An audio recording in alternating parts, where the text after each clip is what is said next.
Then always on a funny for my gun. No ling, wow, a done. Then always on a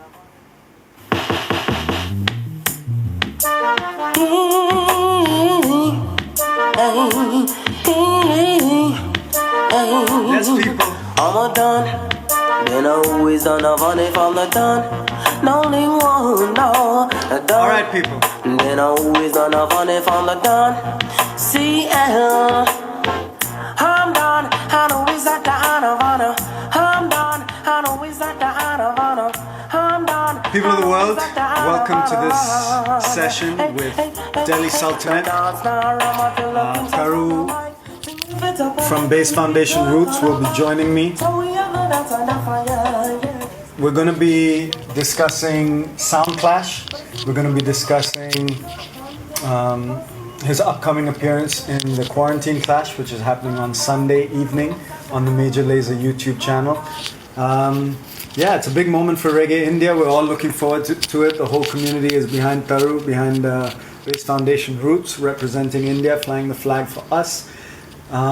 If you guys don't know about Bass Foundation Roots, he's been a mainstay of the reggae music scene in India for 10, 12 plus years. He's done a lot of work. He built his own sound. Delhi Sultanate built his own sound called Bass Foundation Roots in 2016, and kind of just running dances with his own sound system set up in his own way. So yeah, I am going to check in with Delhi Sultanate so that we can begin this conversation. I hope you guys enjoyed this discussion. Let's do this. All right.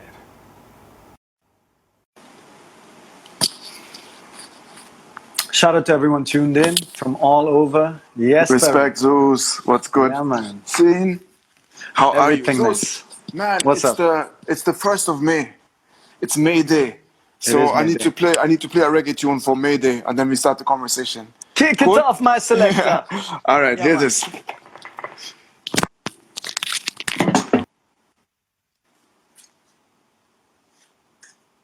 Yes, Bass Maya, Roshan Kunder tuned in. Big up all Indian Massive locked in right now.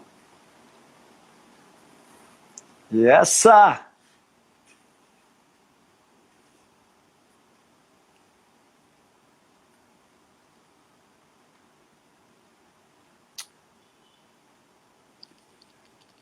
Yo.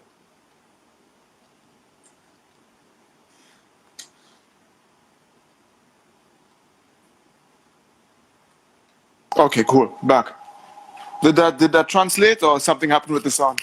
I didn't hear. I don't know if everyone had that problem, but I didn't catch Okay. that. I'm sure nobody did. It's cool. What you mean? How you mean, man? See, how are you, Zeus? How are things? I'm good, man. Everyone is so pumped, so excited for Sunday evening. I mean, it's late night, but it's gonna be a big moment for everyone. Yeah. Yes. So, I mean, why don't we start from the top in the sense, how did this kind of come about? Let everyone know, like, what's going on. Like, how did you get involved in this quarantine clash? What's the deal?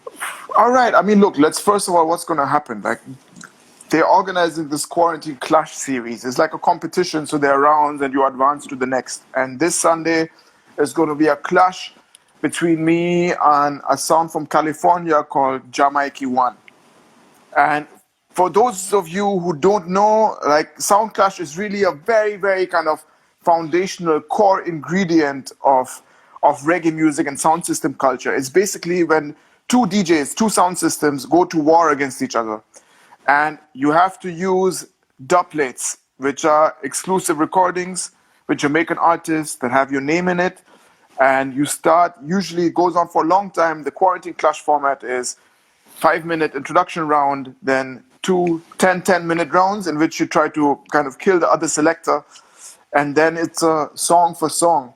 So, this is one of the few instances in reggae music where it seemingly gets quite hostile. It seemingly is like, okay, I'm going to kill your sound. But it's a space where this happens with a lot of playfulness, and it's always pushed selectors and artists forward in terms of creativity, you know. So, seeing this is happening this Sunday, honestly, I never expected to kind of get mixed up in this. I was watching with some curiosity when they started this like quarantine clash series, and you know the thing is, Zeus, like I've been cutting dubplates for the last 10 years, and I'm very serious about this. And more times it's true when I see a clash, I'm like, oh man, like I should be there, you know, kind of like you get that feeling. And then actually Mo hit me up. I think you and Mo had tagged me in one of the posts where Walshify was asking what sound to see next, and you said like Delhi Sultanate from India, you know. And then Mo City basically connected Walshi to me. I mean, Mo City really hooked it up really and truly, you know. And man, at the time, honestly, like 2 weeks ago, I didn't have internet in this part where I'm staying, and I was like, man, how do I do this clash with like some, you know, bad, unreliable internet, and then plus with the lockdown and everything. But thankfully, you know, we were able to sort that out. Now I have a, you know, like fingers crossed, have a reliable connection for Sunday. And yeah, it's going to be a musical war, you know? For sure. So break it down. Like when you know, I mean, there are a lot of people tuned in right now who never experienced the sound clash. I mean, you know, after yesterday's session, a few people might have checked out some clips, but you know, we've got, you know, D2, Young Maddie, Rahul Mangal, Dr. Dub, like the whole Indian massive is locked in Much right now. love to the whole Indian massive, yeah. And I guess just what do you mean by musical in simple terms? What is going to happen? What are we going to see? Like this kind of, okay, first of all, I really like dubplate culture, because dubplate culture is where the DJ or the selector directly connects to the artist, pays the artist, and gets tunes recorded. So, you know, in a way, this bypasses the whole music industry, and it's a way to have a direct link with the artist and also to support the artist, because we're all living off playing their music, you know? So, hold up, Taru. What is a dubplate? You gotta tell these guys what's going to happen. So, dubplate is an exclusive recording that you make with the artist, and you know, usually the artist will call out your name. Like this could be a well-known song, you know, like let's say Welcome to Jamrock, all right? Now, I won't just ask him to put my name in the song. We'll also change the lyrics. It could be like, all right, welcome to India, or welcome to Bass Foundation. I may have some other ideas of how I want to tweak the lyrics. Secondly, oftentimes, you know, you voice the song on a different instrumental. And what this whole dubplate thing does is, one, you have exclusive music. You have music that can't be heard anywhere else. People have to come to your sound system to listen to them, you know? Secondly, it reflects your relationship to the music and your relationship to the artists. Like, my understanding of dubplates is like, all right, you know, I may love like Johnny Osbourne or Beanie Man or Cotty Ranks. I may love Divine. And you will hear them on the sound system in a different way, which reflects my musicality, my love for the music, you know? So you'll hear those artists on our sound system in a Bass Foundation roots way, which should be different from anywhere else, right? And then in a clash, you have to take all your exclusives and you're in a competition against another sound man. And then again, it boils down to entertaining the crowd, but it also boils down to your understanding of the music, your understanding of the history. How deep do you really know reggae music, you know? And then different kind of arguments can happen. One can be like, all right, I know history, you know, like, okay, you played Supercat, but I'm going to play you the teacher of this artist, you know, I'm going to play you the person that this artist got their style from. Or it could be like a thematical thing. Like, I remember, you know, some of you guys may know this Kokati song, Too Young, you know, Too Young, Go Home to Your Mama. So there was a clash with Rodigan and Tony Mataran. And Rodigan is one of his favorite tunes. You know, you're always in the 1-for-1. Chances are he pulls out this one Kokoti song. And people come to expect it, you know. So he's playing the song saying, Mataran, go home to your mama, you know. So what does Mataran do? Mataran will find a Sizzla song where Sizzla says, thank you, mama, for the 9 months you carry me. And Mataran says, you send me to my mother, I love my mother, you know, and he plays the Sizzla song. So it's just about kind of being creative and thinking on your toes and digging deep and playing music. And it's all about having exclusive songs that nobody else has, you know? So, well, it's a combination, right? It's a combination of playing these exclusive songs and at the same time outwitting and maybe out-entertaining your opponent, right? Okay, so wait, somebody just asked, who's the teacher of Supercat? So the teacher of Supercat is a man called Early B. Early B, Brigadier Early B and Jerry. Brigadier Jerry, yeah, that's the names that Yeah. you usually mention. All right, somebody else Yeah, said man. already Early B. Cool. Okay, good. Shortcut. Big up yourself, DJ Same. Shortcut. All right, that means we have an Tuned in. educated, we have educated listeners. All right, Zeus, Yeah, sorry, man. back to your question. No, so no, that's what I was saying. So basically, it's not just how deep your dub box is, or how many big artists you have on dub plate, but it's also how you present it, how you outwit an opponent, and how you out entertain an opponent. Right? Yes, for sure. I mean, look, It's a combination of these things. it's a combination of things, and some sounds will play like in a money power way, like King Addies back in the days, a legendary sound from New York. So they had a lot of money to spend, and they were suddenly pulling out these crazy artists like Fugees, Nas. I mean, like people that people knew from the charts. And I mean, I'm not saying Addies does this. Other sounds today kind of do this. They will just try and overwhelm you with like big money dubs, like artists which are very hard to get and stuff, So that's one strategy. But end of the day, if you're not creative, if you don't have ideas, that will only take you so far. Sure. So it's a bit. I mean, for the Indian massive, they, a lot of the crowd that comes to your dances regularly would have heard dub plates, Yes. right? So they might be familiar with some of them. Now, tell me, how different is your presentation going to be on Sunday night? I mean, the way and the context they've heard them at your dances is obviously going to be quite different to how you're going to present them on Sunday night. Yes, for sure, bro. I mean, look, at the dances, it's about nicing up the dance, talking about matters of concern to all of us. And on Sunday, it's going to be about using these tunes to kill another selector, to kill another DJ.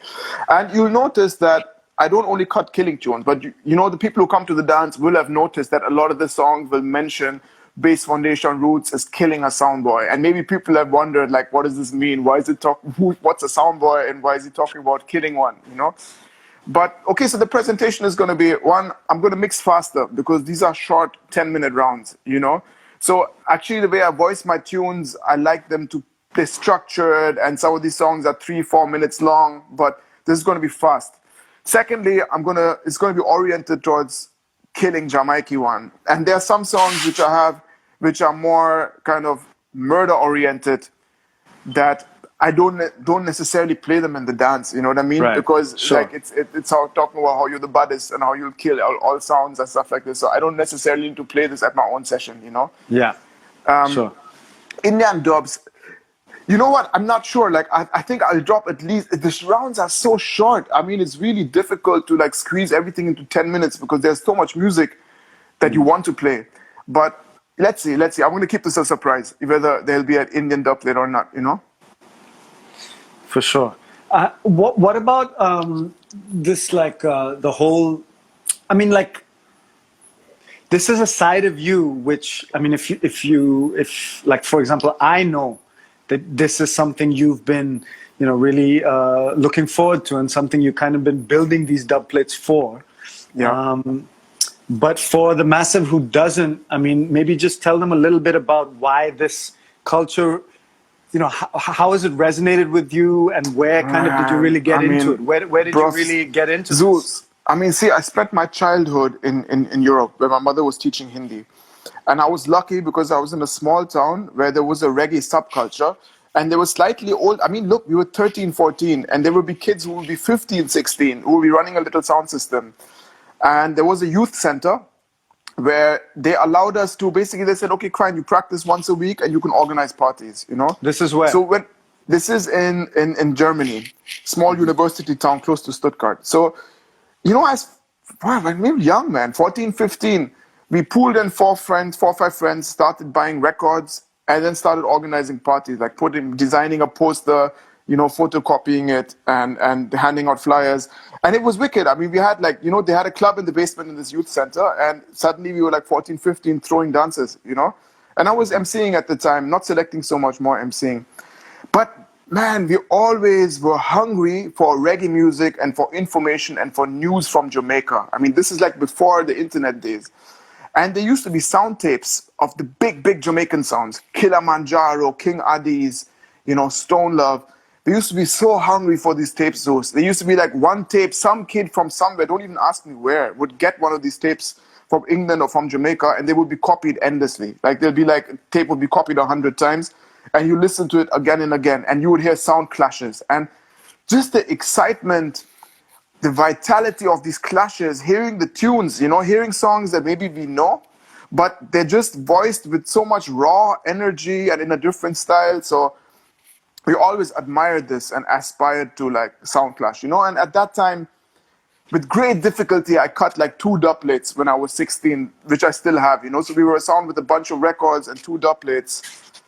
And that's how I got into it. Soundclash, I mean, I don't know, Zeus. It's just exciting, you know. It's like a life and death thing, and it's the one. I mean, look, you don't usually hear me talk like this, also, right? Like I'm gonna kill you, and like actually, in a conversation yesterday, Walshy was saying that he also, you know, people will never make music like this, like I'm better than you and I'll kill you and stuff. But this is the one space where there's a safe space with humor and creativity, where that kind of vibe is there, and that kind of vibe, even traditionally in reggae music, has always pushed people forward creatively, you know?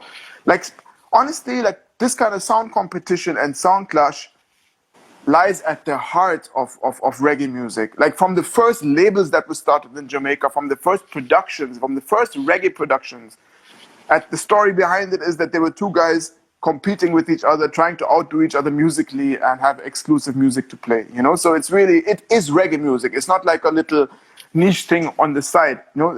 It goes to the heart of it, with a lot of other things as well, but Soundclash is there, you know? Definitely. I couldn't agree more with you. It's just, it's funny how, you know, it's this whole peace, love, unity, reggae music, and then you have this aspect of reggae. I mean, I agree with you. It's fully part of the culture, but it just, you know, it does seem quite funny at times. But it's also a cliche, Zeus. Like the peace, love, and unity thing is also a cliche, because actually the thing has been, sound system culture, reggae culture always had a rough element to it as well. I mean, look, Bob Marley and the Wailers, when they came up, for sure, they would go with knives to the radio station and be like, play our tunes or we'll stab you, you know? So, I mean, yeah, I mean, it's a rough, you know, I mean, it's a ghetto people music, so of course it's a rough culture as well, you know, but yeah, I mean, just the whole One Love angle of reggae music, and then you got the Soundclash angle. It's interesting how they kind of, you know, fit together and they all coexist in one space. But they do, because think about it, end of the day, absolutely. It's still a whole community, which end of the day is love, you know? I mean, look, like now, like we're connecting with people from California and Panama and Jamaica. It's nuts, man. For sure. It I mean, is, definitely. We will try and murder each other, but it's still love, you know? No, but at the end of the day, you know, you'll try and murder each other, but then if you go to California, you know, who knows, you might hit up Jamaica and be like, yo, let's do a clash in California, or let's have a dance together, rock a dance together. For sure. You know, you go to Panama, you be like, yo, Cheeky, I'm in Panama, you know, remember we did that quarantine clash together, let's link up. Yeah. So definitely a possibility. So just one last thing I was interested to understand was this whole philosophy of clash and this whole, you know, this excitement that is bubbling inside you. How do you think it ties up with your, you know, wider mission? Because I see that BFR is on a mission right now. Like when I it's look two at different you, things, your really. dances, Yeah. the way you're, you know, driving all over the place, setting up dances, rocking shows all over the country. You guys are on a mission. So does this in any way tie up with, you know, a bigger mission of BFR? No, I would say it's really two different things. Like, you know, I'm really into dubplate culture. Like as a kid, I would never imagine that I would end up like that the main thing that I'm doing in my life is running a sound system in India and cutting dubplates. But even before I was cutting dubplates, I was always thinking like, okay, this tune can sound good on this rhythm. Like it just naturally, my mind just gravitates towards this thing, you know? Then when you guys started cutting dubplates, I was like, hold on, man, let's do this. Let's start cutting dubs, man. Man, you guys cut that Anthony B, and I was like, wow, you know. So it was wicked. That actually inspired me too to be like, all right, cool. I'm gonna cut some dubs. I had this Frankie Paul dubplate from 1996, and I dusted it off, and it's still there. And look, no, but to come back to your question.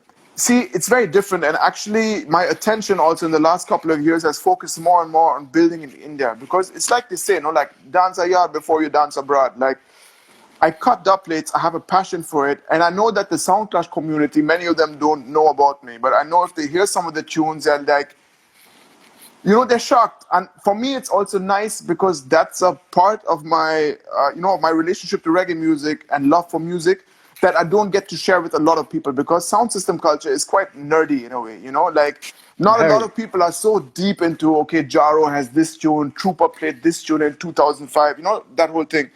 So I've been building dubs, and I thought like sooner or later a thing will come about where, I mean, look, I've been cutting very serious dubplates, and I've been linking artists and producers, and there were always some selectors in the world that kind of, knew about me and gave me like a green light, like Festos from Sir Coxon and Babyface from King Addies and Rory, on these people who kind of at some point took notice of me and were like, okay, you're going good, doing good with your thing. So I was just building dubplates to play here, and I knew sooner or later a chance will come up where you just buck up against one of these big sounds and clash, and people will be like, where did this guy come from out of nowhere with all of these tunes, So would you say that the one of your motivations behind cutting dubs again and preparing for Soundclash was the clashes that we did, that Reggae Rajahs and Bass Foundation had? I think it happened before this, Zeus. Like, some person just asked, when did I voice that first dub? That was 1996. I was like 16 at the time. And then there was like a long gap of 15 years where I never imagined that this would kind of return to my life, No, Zeus, it wasn't so much clash oriented, but when I saw you guys cutting dubs, I mean, I just felt the itch, I remember there was a time earlier where some sound man I used to know as a kid was cutting loads of dubplate. And I'm like, man, like, I've been sitting with this idea for ages. Can you link me with Kokoti? And he's like, you know what? That's one of the most expensive artists. And I'm like, actually, like, yeah, it is fucking crazy, Like for me to record a Kokoti dub and spend all this money, and for who am I doing this? But then when you guys cut the dub, I felt inspired that, all right, wicked, like let's do this, and let's have this music to play at the dances. It was first just to play at the dances, and then obviously those actually no, sorry. That first clash that happened was before all of us had any dubs. I remember voicing dubs myself. Which was the first clash? TLR was the first clash? Or was that not really a clash? Man, where was the first one? No. I mean, there was one at Love Hotel. There was one at but yeah. It was the one before Love Hotel. That was a TLR then, I think. Maybe it was TLR. I mean, yeah, whatever it was. I remember like I voiced the dub myself for this clash, and I think Mandeep said he was there, and I like asked him to voice the tune. It was like that kind of scene, Yeah. No, I mean, we definitely, I guess there was a competitiveness that drove, Reggae Rajahs and you at one point to start, cutting dubs. And I mean, I think we had 3 or 4 clashes at by the end of it, right? So I think that was definitely part of your journey somewhere. I mean, for sure, of course. Come on, bro. Those are the only clashes that have happened in India so far. So it's been a while, but yeah, for sure, bro. I was amped up. I mean, like I get into this war thing, Like this one thing when it comes to Soundclash, you get into this war mode. So yeah, bro. I mean, all of us. I mean, we, there's that competitiveness. I mean, it's still in us. Like even though we stop clashing, you feel that energy. You hear your name. When someone is asking, do they fire gunshot at Indian clash? I mean, they fire gunshots at weddings, but at our clashes, people are not strapped. But saying, come back to your question, Zeus. Dub shots, only dub shots. Yeah, I mean, no, it's a competitive, thing. I mean, you hear your name on dub plate, it's an excitement, I guess, right? And it's like, oh, that sound is building dubs. Let me build some dubs, and I guess you kind of elevate. So yeah, I mean, that's something which happened many years ago, and now I guess you're at a point where you're ready to take this thing international. This has always been an ambition of yours? You always wanted to go international with clashing? Yes and no. I mean, look, it's not my biggest aim in life to be at all the clashes and to be a clash sound. I'm actually much more invested in growing a scene in India. I mean, like I feel that's really important and is of lasting value. Oh yeah, Hari and Sukmani dubs. I remember that one, man. No, okay, so Big okay. up Diggy Dang. But Yeah. that being said, of course, I mean, for me, I want the big sounds to kind of take notice and to respect kind of the thing. Of course, you want people to recognize what you're doing, and I want to engage with that world. I'm not going to go nuts like make it my life purpose to clash, but I'm going to keep continuing cutting dubplates, and I'll continue to clash. Sure, I mean, I do want to be, like maybe this is the way to do it, but I did have in mind I need to cut a few more dubs and then just be part of the international clash circuit, and every now and then Cool. try and kill a sound, So why did you feel this was the right time to make your entry? Because like you said, many sounds, I mean, I can see the comments right now. People don't know much about sound system culture in India. Some people are tuned in. Some people are like, what's an Indian dubplate, and do they speak English, and like those kind of things, No, for sure. And I mean, people might have heard of either BFR, Reggae Rajahs, this, that, but they don't know that we got dubs. They don't know that we're in this business. So maybe, I mean, what made you feel like, yes, this is the right time to announce my arrival on the international No, I mean, Zeus, stage, I've been ready for a while, it's just that I didn't like push for it, or didn't like try to network and make the thing happen, but I've been kind of itching, because I'm sitting on all of these dubplates, and sometimes when I listen to clashes, you get that feeling like, oh man, I mean, like, I would like to be there, and I can do this, And no, for sure. But what I'm trying to say is like this moment in time in quarantine, in a quarantine clash, why, I mean, as opposed to standing in front of a few hundred or 1,000 people in Jamaica or Europe or New York and making your entry into the world clash scene that way, what was it that made you feel like, okay, cool, this is a good way to, let's do this? I mean, boss, if the opportunity comes, I'm not going to say no, because we're all sitting at home wondering how this thing is going to, what the future holds and how this thing is going to go forward. Sure. On one level, of course, like I always imagined a real life clash. I never imagined I would be clashing on the internet or whatever, but it's interesting. It has its own charm, I mean, what you're going to do. This is the situation we're in. I'm stuck at home with a whole bunch of records. I don't know when I'll string the sound system up again. We're doing radio shows, connecting with people, reflecting on what we're doing. I see this quarantine clash thing, and Mo hooks it up, and I'm glad to do it, Yeah, definitely. I mean, the opportunity knocked, and I guess you're taking it, which is definitely positive thing. Yeah, big up Major Lazer for the platform for sure. Big up Walshy Fire, Warrior Sound. Tej is asking, how did Walshy link up to reach out to you? Mo City. I think Mo City was kind of in touch and dropping comments, and Zeus, you as well. And then I think Walshy was in touch with Mo, and Mo put me forward and made the link. Yeah, man. So let's just go over exactly what's going to happen on Sunday night. So a few people asking again, what exactly is the format? So you're going to play, just go over it one more time real quick. All right. So first, there's 2 5-minute rounds of introduction, which are, not introduction, sorry, sound check.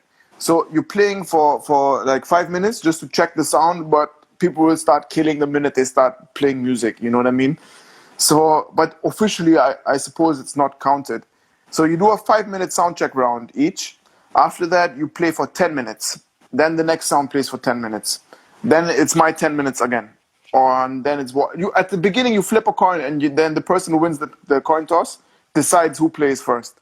Sometimes you want the other sound to play first so that you can kind of see what they do and then respond to them and try and counteract what they were playing. And sometimes you want to play first and just establish a vibe, So cool. We've gone over 5-minute introduction, 10-minute rounds, 10-minute rounds your opponent, 10-minute rounds you again, 10-minute rounds opponent. And after this, now the questions are not happening actually. I just clarified this more. No questions. It's going to be straight 10-minute rounds. And after that, it's going to be a tune for tune. So each selector plays one song, and there's five tune for tune. So that's the thing. And then I don't know on the basis of what, I think they're deciding on the basis of just comments and crowd response. And I'm also not quite sure how they're working out who wins the clash. I mean, in the past, they've had polls on a couple of different platforms. Soundclash.com is what you want to log into to vote. They also take votes on the comments of the video, and then I think Okay, cool. So people, if you're watching the clash, then you can vote for who to win. Same.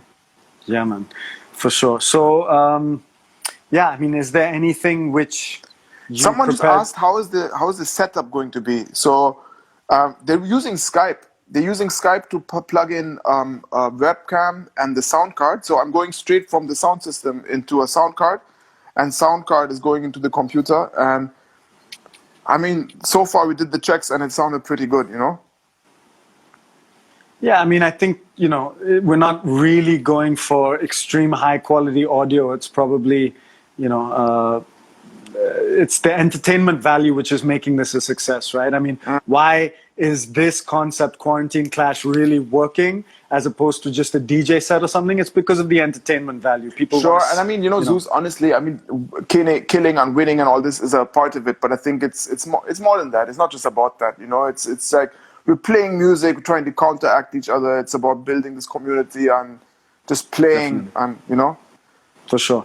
So if people want to maybe explore a little bit more before the clash on Sunday night, is there anything in particular that you have out online that they should check out? Are there any epic clashes that come to your mind that are online that people should check out? Any sort of resources about Soundclash? All right, so I've just put a podcast on the BFR Sound System Facebook page. That is very good. It kind of talks about Clash. It's like one night at the Clash, and it kind of walks you through what happens at the Clash. So you can find that at the BFR Sound System page. That's really good. Ancient clashes. I mean, the greatest clash of all times happened in 1996, I think, which was Kilimanjaro versus King Addies. But you know, the YouTube. I found the video now on YouTube. I just listened to the audio most of my life. But that audio, I mean, the video is kind of grungy, and I think you need to know the culture a little bit to appreciate what's happening, to see why everybody's yelling and losing it, you know? For sure, you have to. I mean, that's the only way you have to dig right now. Definitely. What we're going to do is take in some questions right now. People are asking what time to tune in. You know, I'm not Sunday entirely sure either. I asked them to put our clash first because of the time difference in India, because they're doing two clashes that night. And our clash was supposed to be the second one. So Mo is right. It's 12:30 a.m. in India that the thing starts. Now, I hope that they put our clash first, because India is going to be the latest, you know, and as far as time zone is concerned. So they said they would, but I don't really know yet, you know. I think like 12:30 you tune in, there's going to be a warm-up round, like Mattia is going to play some songs before, and then the clash starts. Wicked. So yeah, guys, send in your questions. We're here for a few more minutes with Delhi Sultanate, Bass Foundation Roots. Prepping for the Quarantine Clash on Sunday night. Send in your questions. Taru, is there... Yeah. I mean, how much do you know about Jamaica? I mean, California is a long way away. What are you expecting? Well, I mean, I checked out Jamaica. It's cool. I used to live in the Bay Area as a kid. That's where I cut the first Frankie Paul. And at that time, there was not much reggae. There was reggae in California, but there wasn't sound system culture. Because sound system culture at that time was a more hardcore thing that you really mostly had in places where there's a strong Caribbean community, you know. So New York has always been the mecca of Soundclash, but there was not much in California. So at that time, there was no Jamaica. And I checked out some of his clashes. He has a deep box. I mean, he's a serious sound. I think he seems to be oriented towards a clash sound, being a kind of world-class clash sound. So what do I know about him? I mean, you know, Rastaman seems to live in the redwoods, skips rope and stuff to prepare for the clash. That's what I know. And he likes to make funny videos. Yeah, he didn't take your video too well. At least his supporters didn't take your video too well. But yeah, I mean, we'll see what happens on Sunday night. They'll be regretting those comments. So people are asking, there's some questions coming in. What would you say is your biggest dub? I mean, I don't know if you can reveal such a thing, but yeah. Man, it's very difficult because how do you measure that? I'm attached to a lot of dubplates personally. I have one, all right. Okay, Stina, I have some dubplates from the 1970s which were given to me by the selector, Father Festus from Sir Cox and Son. And those don't have any name in it. Back in the 70s, dubplates were about pre-release and it's a Bob Marley cut that nobody has in the world, and he just gave me the tune and said, like, you run and you play this in India and you play this all over, you know. So obviously, I mean, that's one of my favorite tunes, because at that time dub plates were about musicality, not about having your name in the song. And I mean, nobody has that tune. I can't believe I have it, you know. So, and that's priceless. That's not something that For money sure. can buy, you know. For sure. So Yeah. that's, of course, like one of the favorite tunes in the box. Another one, man, which actually I've been hiding this tune, and I may not even play it at the dance. It's like I have this tune by Toots, which I recorded, and that was also special because I was there during the session, and Rory took me to Toots' house, and I had a particular idea for the song, and even Rory was like, man, I don't know if he's going to do it. You have to just see if he's in a good mood, you know? And he was in a great mood, thank God, and he voiced the tune, and this is also a special tune because it's never been voiced before, you know? So it's kind of like, I don't want other people to copy the idea. That's why I've been kind of sitting on it and not playing it out, but let's see how the war goes. I may have to draw for it, you know? Yeah, I mean, you see how it goes, bro, for sure. Keep your cards close to your chest at this point. Another question was, how are you prepping for this clash? I mean, you know, for me, the thing is you can't prep too much because you want to be able to be spontaneous and respond to what's happening. The thing, though, is that playing for 10 minutes is actually very difficult. You know, we're used to playing 5-hour sessions. So time management is the thing to prepare for, you know? So I'm just trying to kind of orient myself towards playing for 10 minutes. So that's the thing. You just practice playing, like, do a few 10-minute rounds and keep time, you know? Because it's like editing. You have to leave out a lot of stuff. What about customs, something special in store? I mean, boss, I'm going to tell you. No, look, I can tell you straight up. I didn't cut any custom dubs. I don't necessarily believe in cutting custom unless unless it's some like giant clash where your life is on the line or something. But see, the other thing with me is I cut all the dub plates still on wax, which no other selector, I think literally no clash selector today does this anymore, you know? So that means it takes time. I have to cut the tune, I have to get it mixed and mastered, I have to send it to pressing, I have to wait for it to come in the mail. So the time between voicing a tune and holding the dub in your hand to play is a while, you know? So it's not like a rush thing, like it takes time to prepare for these things. But let's see, I'm not, you know, as far as surprises are concerned, surprises are. Can't say too much right now, you know? For sure. Are you allowed to play 45s? So yeah, this was a discussion. They are allowing to, how do you feel to clash internationally? I'll just respond to this. They are allowing 45s. I mean, I'm not going to play, I don't think I'll play any 45s. And I don't think Jamaica is going to play any 45s because in any case, it's not enough time to, you want to play dub plates because people want to hear something special, you know? How does it feel to clash internationally? It feels good, boss, because see, as I said, like the Soundclash thing is a subculture now, which requires, it's not for just mass entertainment. You need to know the music, you need to know clash culture. And so for me to play with people who understand and appreciate and get the kind of thought that goes into producing these dub plates, it's exciting for me, you know. Of course, it's something that because all of us get excited when we hear like a special dub, and I appreciate the creativity and the musicality behind the tune. It makes you feel good. You're like, respect, that's a wicked tune that you built, you know. I wouldn't have thought of doing this. And ideally with dub plates, really and truly, you want to make it, 45s are regular tracks. So ideally, you want to make the dub plate unique. You want to make it better than the 45. A lot of sounds don't do that necessarily, but to me, it's like, musically, if you don't have anything to add to the tune, then just play the 45. It's probably going to sound better than your dub plate, you know?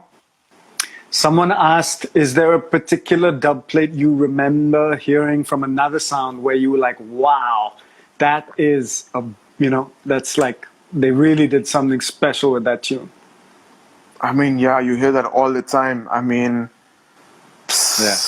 where do I begin? I mean, okay, there's so many bars. And then it's also like sometimes it's exclusive artists which are really difficult to get. Like, you know, Sir Coxsone has Iroy on dubplate. And even Rory from Stone Love is like, man, they have Iroy, you know? What? Like a combination that, or something that, I don't know, Zeus. It's a constant ongoing thing. I'll have to think a little bit. I mean, look, Stone Love has some blueprint dubplates. Like Rainy Wonder and Buju Banton was an iconic dub plate. Dub plates become famous, Zeus, you know? Like some people have a dub and then, wow, like Tony Mataran voiced Sizzler on the Nas Hate Me Now rhythm when that rhythm first came out. And when that first came, everyone was shocked. Yeah, definitely. I mean, that's always a, you know, a nice surprise when you get unexpected artists on, you know, different rhythms, especially when they use a lot of the hip hop artists and all that. I mean, that being said, okay, so the Clash, there was a sound called King Addies that really changed the game. I mean, was a huge, huge game changer. Like select a Babyface.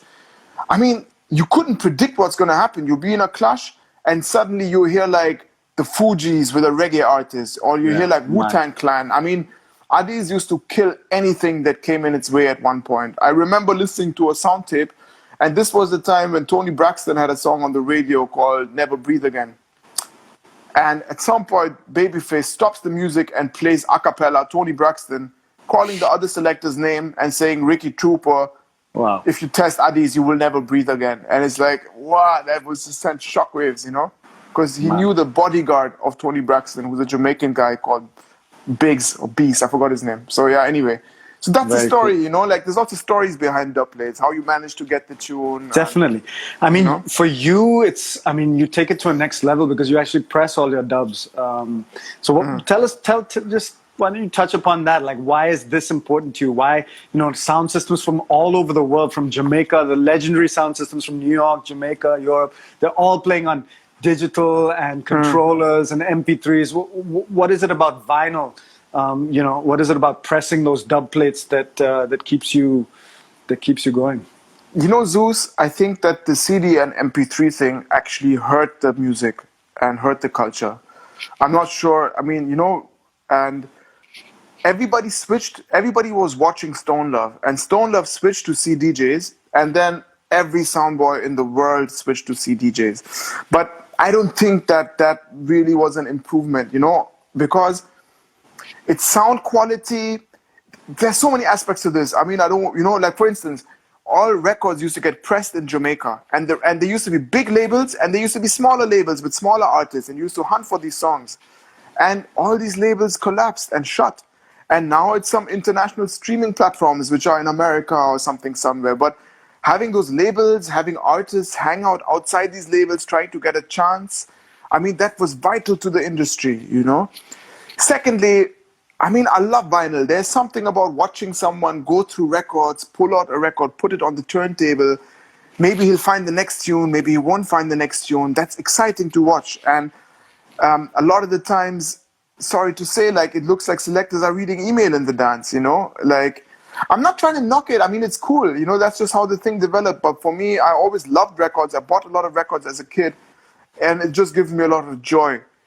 And the second thing is that I feel like, look, if we're representing this thing in India, it's nice for people to get a glimpse into that culture where it was, you know, in the 90s when people were playing records and 45s. Like, I'm glad I can give people a chance to, you know, to see that. It's just what I love, Zeus. Like, I couldn't do the other thing, man, you know? For sure.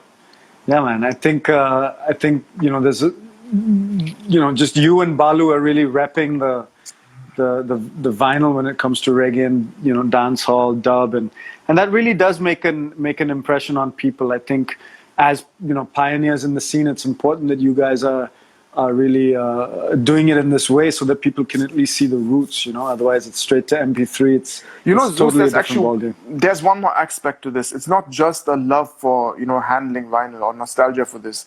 There is also a sound aspect.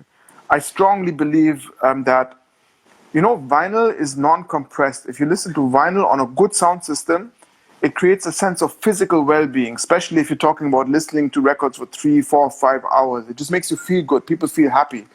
Whereas a lot of MP3s or compressed sounds, there's something called sonic fatigue that sets in. And then you have to be drunk or be hyped to really get into it. And a lot of the times at the clubs, you notice that your ears get tired, you know?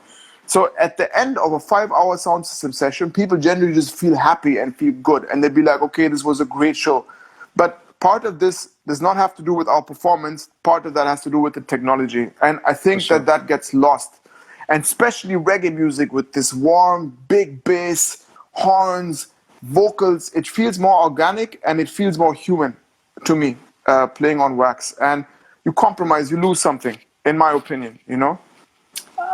Definitely agree with you, 100%. I mean, that coupled with a sound system, a reggae sound system, is, you know, takes the whole thing to a different level, takes the whole experience to a different level. You know, Zeus, I'm sorry, like, you started me talking on this. There's also a loss in knowledge and craftsmanship. Like in the 80s and 90s, look at reggae music and Jamaica. They pioneered stuff that everyone in modern music culture follows.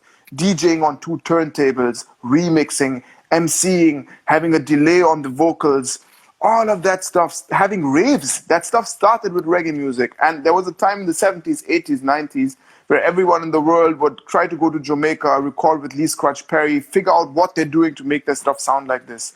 Jamaica was leading.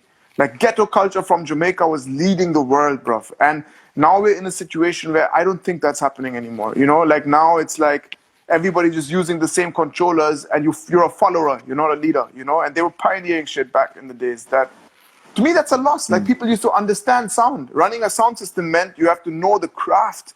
People would try and Stone Love, first people to use 2 turntables, first people to bring a drum machine to the dance.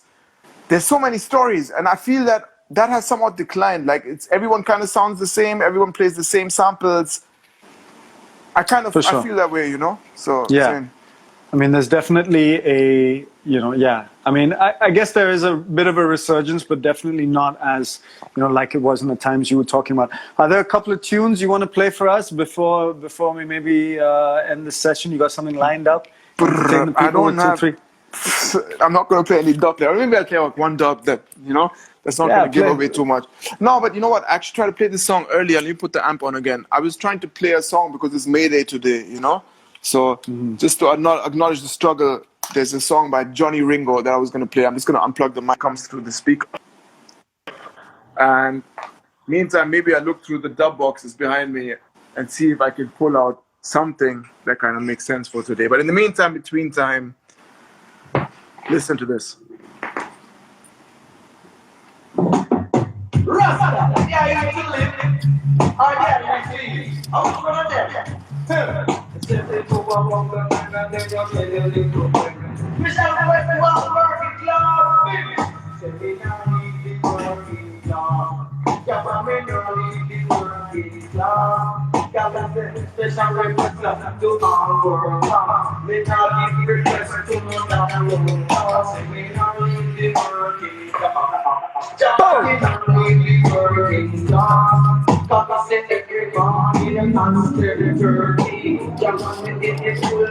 Cool. And someone was asking for Prabdeep dubplates. You know, I actually voiced a new Prabdeep on the westbound train rhythm. But I'm just waiting for this thing to clear up so I can send it for mixing and mastering. At the moment, somebody else asked earlier, I get the tunes pressed in Japan. Found a really good place in Japan where it's kind of cheaper. You know, the shipment is cheaper from there. Divine Prabdeep dub, please. Okay, I'm going to play this because I don't think I'll play this at the Clash. And this is actually a tune which is kind of special to me because it's something that it started with you guys. I mean, a lot of people may know that song by Sir Spyro called Top a Top. It has Killer P on there, and there's an artist who calls himself. There's an artist on there that calls himself Teddy Brookshot. And everybody was loving the tune. All the bass heads in India were playing that tune, but except that guy is not the real Teddy Brookshot. That's Teddy Brookshot, the guy who does the intros. Teddy Brookshot actually was a legit artist. Like in the 80s, really? he had this Batman style, and he had a song called Typewriter. And then he went kind of into movie acting more and became this like Jamaican movie star who's in all the Jamaican gangster films, you know, like Shutters and all of those films. And Belly, that film Belly with DMX and Nas and all those guys in it. Wicked film. Yeah, man. That song has, he's the Jamaican Dan Dada, you know? So the guy on the Top track wasn't the real Teddy Brookshot. It was an MC from the UK called Storming, who passed away in the meantime, who called himself Teddy Brookshot. And I was like, man, it's like, it didn't bug me, but I started looking for Louis Rankin, Teddy Brookshot. And I had to look for a long time and finally found him in Toronto.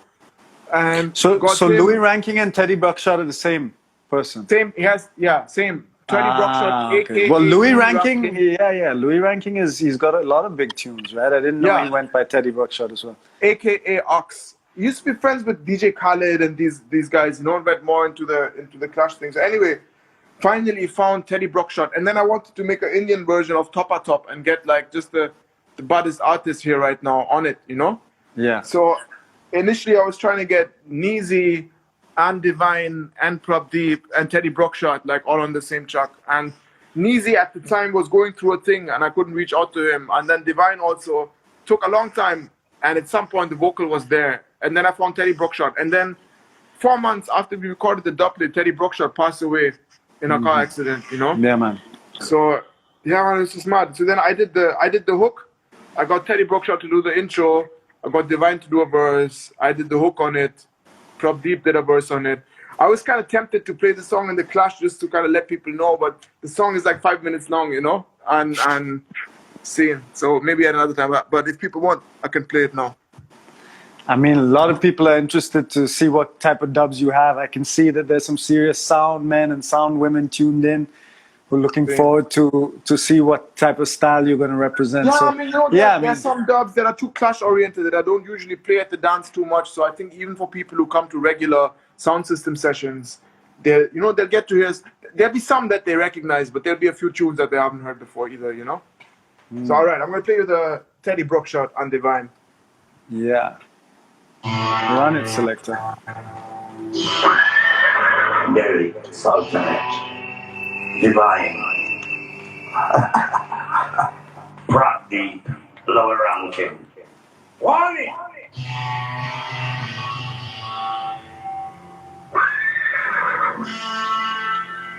Base foundation roots. Long intro. India. Them have 90 seconds. Actually, the intro is from this cowboy film. What's it called? I forgot the name. It's like Sergio Leone. It has this famous Italian producer made this cowboy film intro. So that's the intro of the song. Come in our town now, come on. We are wild Indians. Don't like cowboy. You like cowboy? I thought I would play that for Mikey, you know? The original Jamaican Dandara, not the carbon copy. Murder them for fun. As they break, kill off them blood clots.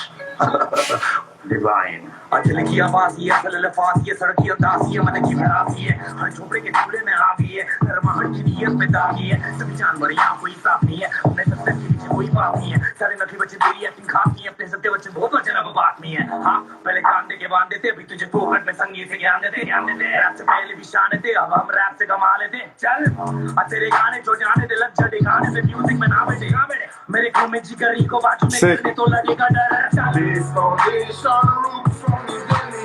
Oh! Connect with Prabdeep and Divine from the valley. Salute all of the troops come rally.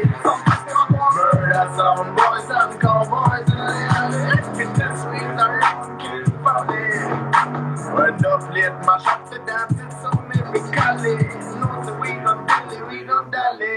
Prabdeep. बिना TV ते भी आए प्राण सकदा बिना जदों TV के round मैनू दिसदा वे की सिकदा तू की चलाना मेरा गाना अपने चैनल ते पहला मैनू पैसे दे ओना चो मैं नहीं जेड़े पैसे दे के कहना मेरा गाना तू चला बिना मेहनत दे लाना दे जरा बोले आओ कर लो सब साला दिया मेरा तूने पढ़ा की किताब मेरी जिंदगी की राय ते कर भी किराए दा पैसा हत्थ दी महल तेनू की पता है इस महल दी महंगाई दा गहराई दा ओदो पता लगदा जदों डुब के जाना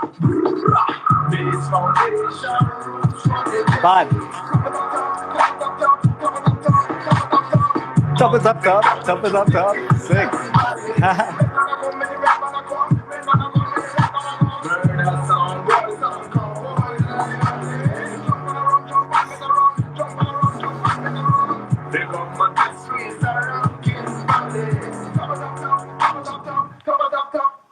boy move from Boya. I no love back. Teddy Sultanate, the my property Panther Brock. Shaka solo and Arawak. Murder jump on a chanabox. And my dub backs will cut sharpless like cutlass. Sometimes some of them are money back. But I don't go in and take my control. Cool. Actually, Tej just asked an interesting question. I think then we wind up. He asked, like, when you voice a dubplate, do you stick with the original vocal or make up your own melody? And it's true. Actually, cutting dubplates is you take an instrumental from reggae music. Sometimes you will dig out an instrumental that people have not played for a long time. And then you realize, like, actually this song that this artist has released even sounds better if you voice it on this rhythm.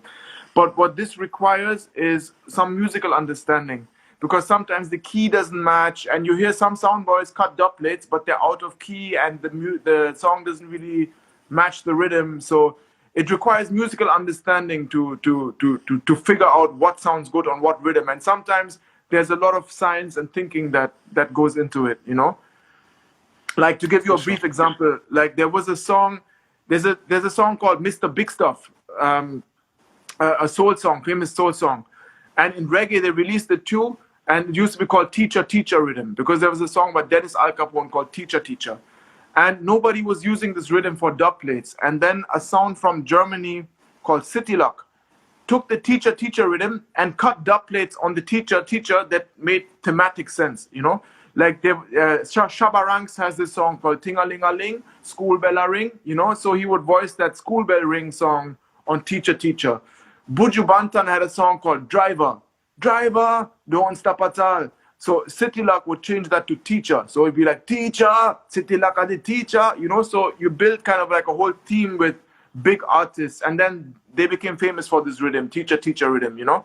So yeah, just to give you guys a little insight into the thinking that goes into cutting dubplates. Definitely. This song is not coming out. So that's another question. Someone asking, when is the song coming out? So the thing about dubplates is they will never come out. You know, like you record these songs just to play at sets.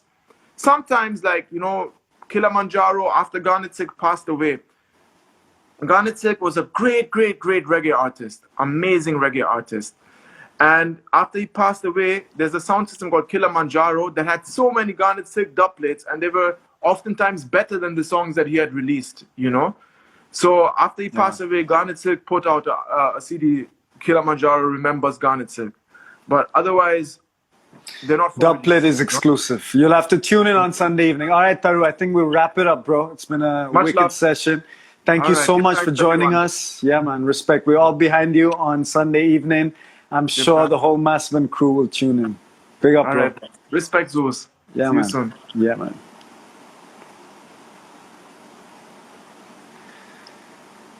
All right, guys, thank you all for tuning in. It's been a very, very informative session with Delhi Sultan. We got to know a little bit about his story, about why he's so fascinated with sound culture, why it's so much a part of him, why he loves Clash.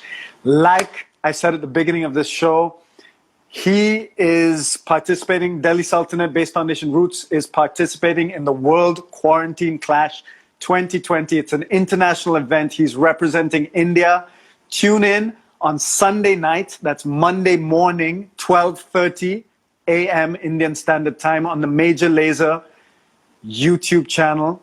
And support Bass Foundation Roots, support Delhi Sultanate. This is Reggae India on the international stage.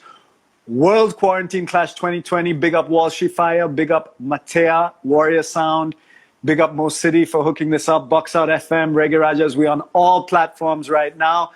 Big up to everyone who tuned in for this session. It was so nice to see all your comments, see all of you locked and loaded from all parts of the country. So big up yourselves, Reggae India to the world. Sunday night, Major Laser YouTube channel. Delhi Sultanate will be there, killing sound, Bass Foundation Roots. See you guys there. Boom, bam.